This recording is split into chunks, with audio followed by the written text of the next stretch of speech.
Thank you for coming. My name is Uwe Rau. I'm the director of the Goethe-Institut Toronto. This afternoon I have the pleasure to welcome you for another culture talk at Goethe. Some of you are regulars, some of you are new, and you might know or you might learn that this series is designed to cultivate dialogue around arts, culture and international exchange, and allows audience to participate in Q&As, to engage in direct conversation with artists. Through sharing their work and thoughts, we get a first-hand glimpse of what's going on in Germany and beyond. In our second juried residency within our 2-year international media art project called Move On, which is supported by the cultural program of the European Commission and the Goethe-Institut, this spring our guest Isabell Spengler is in residence in Canada. Isabell lives and works in Berlin as a filmmaker, focusing primarily on film and performance. In collaboration with other artists, she develops concepts and experiments in which visual ideas are transferred into film structures by means of photography, drawing, performance, costume design, and model making. She studied at the University of the Arts in Berlin, as well as at the California Institute of the Arts since 1998. Her films, installations, and performances have been presented worldwide at festivals and exhibitions, including the Berlinale, the New York Film Festival, and the Museum of Modern Art, Sao Paulo. Since 2004 as well, she has been teaching at the Berlin University of the Arts. Now Isabell Spengler is in Toronto with our friends from Images, who, by the way, had a really great press launch yesterday for the upcoming festival. She is here to realize her new work called 2 Days at the Falls, a single-channel video for both cinema and gallery installation, consisting of two 360-degree views. Depicted in both panoramic pans is Niagara Falls. The first image is envisioned prior to visiting the actual location in a model of the falls built in her Berlin studio. The second recorded at the actual site most recently. In this mid-project talk this afternoon, Isabell will report from her Niagara shoot, show first raw footage, and contextualize the project within her oeuvre. With this project, she further develops her work on preconceived and factual realities with verbal descriptions of film images and audiovisual models. How do we envision a place we haven't been to? And what happens to our mental images when we are visiting the envisioned place in reality? I'm sure you are as curious as I am, and I wish all of us a pleasant and insightful evening. Thank you. Dankeschön.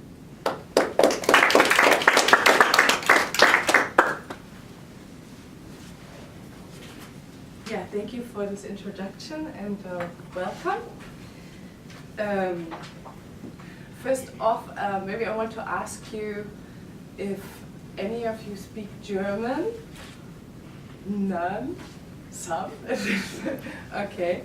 Some of the film examples I will show will be in German, but they have subtitles, so it should work out.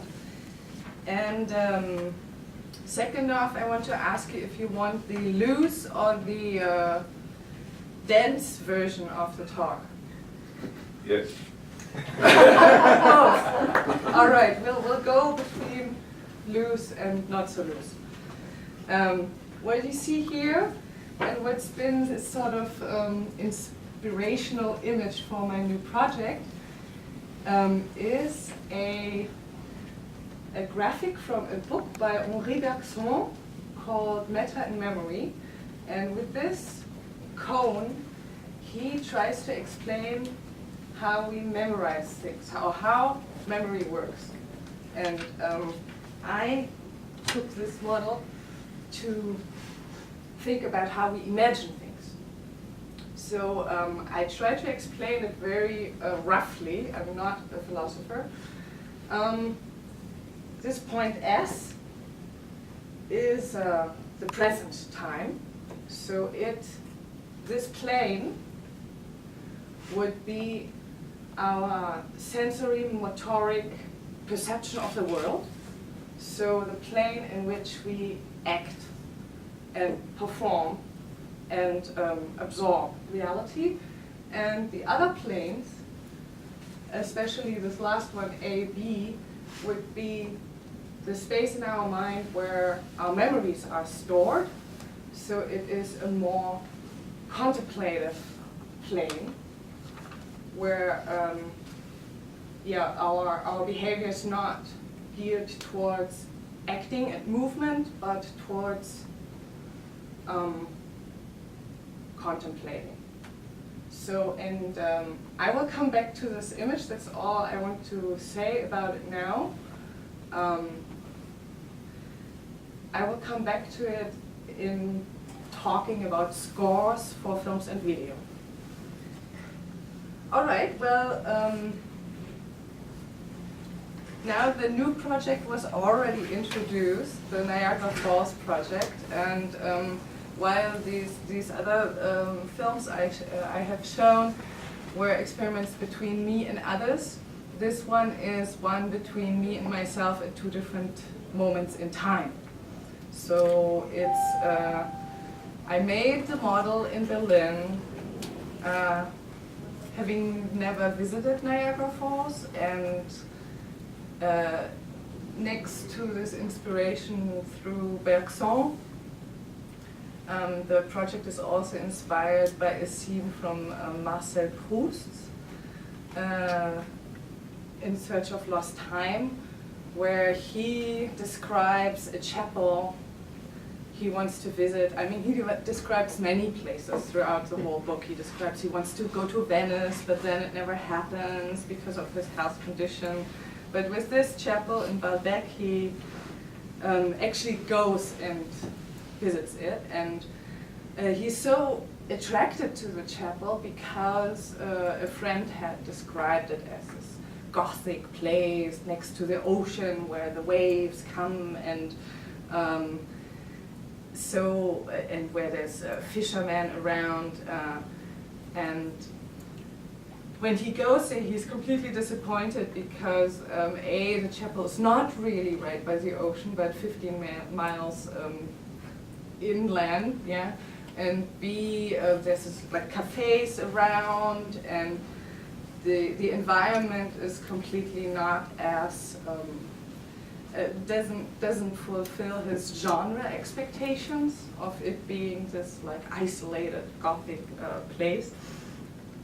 And so he says that for him now the name Baalbek is ruined in a way because he can't make the impression of the real space unwritten. Like he feels like he can never go back to his imagination before he saw the real place. And that's why I chose to build this model and really try to, based on the images available to me, which of course are a lot more nowadays than in the times of Marcel Proust, where he was looking at some etchings, like printed etchings, and he was looking at reproductions of the reliefs on this chapel. But I mean, of course, Niagara Falls, there's such an abundance of images in any media thinkable that I had a lot of source material to build my imagination on. And it became a lot about perspective, right? I mean, I didn't have just one person telling me about Niagara Falls. I had all these multiple sources. And so I decided to make a very collage model that is not a geographical replica of the actual landscape at Niagara Falls, but that is more an associative collage of elements I found important, like the movement, and also this certain atmosphere, this quotations of this other video in it, as rear projection and playing on a little monitor. And I made, and then now I went and of course, because my model does not take a singular perspective, the original idea was to take this as a score for the film, and what I found out is that in order to make two pans with the same speed, depending on the lens you use, if it's more a wide angle lens or a telephoto lens, you'll get different speeds. So if you want to get closer to the falls and get a closer look, you have the option to either turn everything into slow motion, or yeah, my model was sort of binding in this way. It was binding in terms of what lens could I use at Niagara Falls, and if I want them both to really go at the same speed. So my original idea was very simple, that I basically take this as the score, and you can imagine these peripheral, like the cuts through the cone, as like the 360-degree pans with, yeah. And then in that case, I guess my model would be in the past, and the real Niagara Falls would be in the present time in just one position. But yeah, I ended up shooting from multiple positions. But I made a little 3-minute silent trailer that I'm going to show to you, and then we can discuss more.